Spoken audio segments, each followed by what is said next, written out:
L'animateur a réussi à accepter sa différence physique en grandissant avec une sœur touchée par un handicap qu'il considère comme plus problématique. Les fans de Jean-Luc Reichmann savent que Jean-Luc Reichmann est très proche de sa sœur. Pour autant, cette dernière est discrète et ne fait pas partie de la vie médiatique de son frère.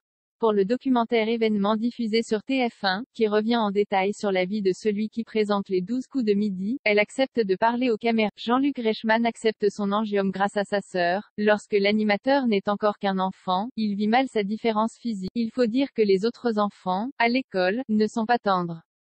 Il le surnomme « la tache », en référence à cette tache rouge visible. Ces moments sont pour lui si difficiles qu'il parle, encore aujourd'hui, de traumatisme. J'ai surmonté ce traumatisme par l'humour et par l'amour des miens. Je pense aujourd'hui que ce sont nos petites différences qui vont faire la différence, il faut en faire quelque chose de positif. Quand il parle de l'amour des siens, il fait référence à sa sœur. Sans qu'elle en ait réellement conscience, à l'époque, c'est elle qui aide le jeune Jean-Luc Reichmann à s'accepter. En effet, Marie-Laure est atteinte de surdité. C'était peanuts par rapport à sa surdité, considère l'animateur en parlant de son J'ai compris à 11 ans que j'ai moi, avec ma différence, une tache sur le nez, ce n'est strictement rien à côté du handicap de ma sœur. Ça m'a forgé le caractère. L'animateur est d'ailleurs le premier de sa famille à remarquer la surdité de sa sœur, de 9 ans.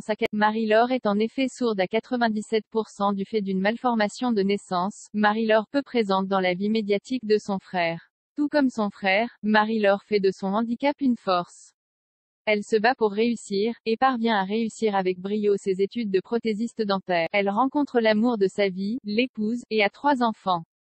3 filles qui sont nées sans aucun handicap. Si elle mène une belle vie, elle est peu présente dans la vie médiatique de son frère. Et pour cause comme l'indique Gala grâce à l'interview exclusive de Jean-Luc Reichmann, elle refuse de parler aux caméras. Mais elle réussit à surmonter sa peur à l'occasion de l'enregistrement du documentaire exclusif sur son frère. En effet, le 2 juillet prochain, TF1 diffuse un documentaire exclusif sur Jean-Luc Reichmann, l'occasion parfaite pour les téléspectateurs d'en apprendre plus sur lui. Logiquement, ses proches ont été approchés par les producteurs afin de parler de l'anime. Marie-Laure hésite, puisqu'elle a honte de sa prononciation. Mais Jean-Luc Reichmann a su trouver les mots. Je vous présente ma petite sœur, avec toute sa fragilité, et sa sincérité, indique-t-il à Gala, en évoquant le film.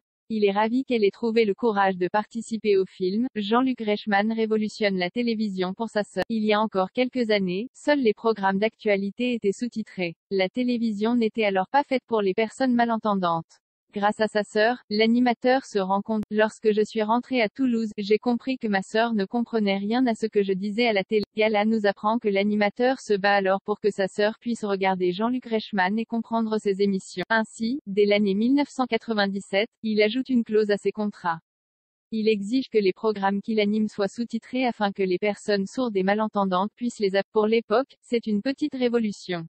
C'est devenu la règle. Je suis très fier de ce ça donne un sens à ma vie, confie-t-il, logiquement fier d'avoir fait avancer dans le bon sens la télévision. Pour en apprendre plus sur la vie incroyable de l'animateur, il faut regarder ce documentaire exclusif. Nagui a participé, tout comme Isabelle Benadji, connue pour donner sa voix à Z, dans les 12 coups de midi. C'est également l'occasion pour Jean-Luc Reichmann de revenir sur les épreuves de la vie. On pense notamment à son terrible accident.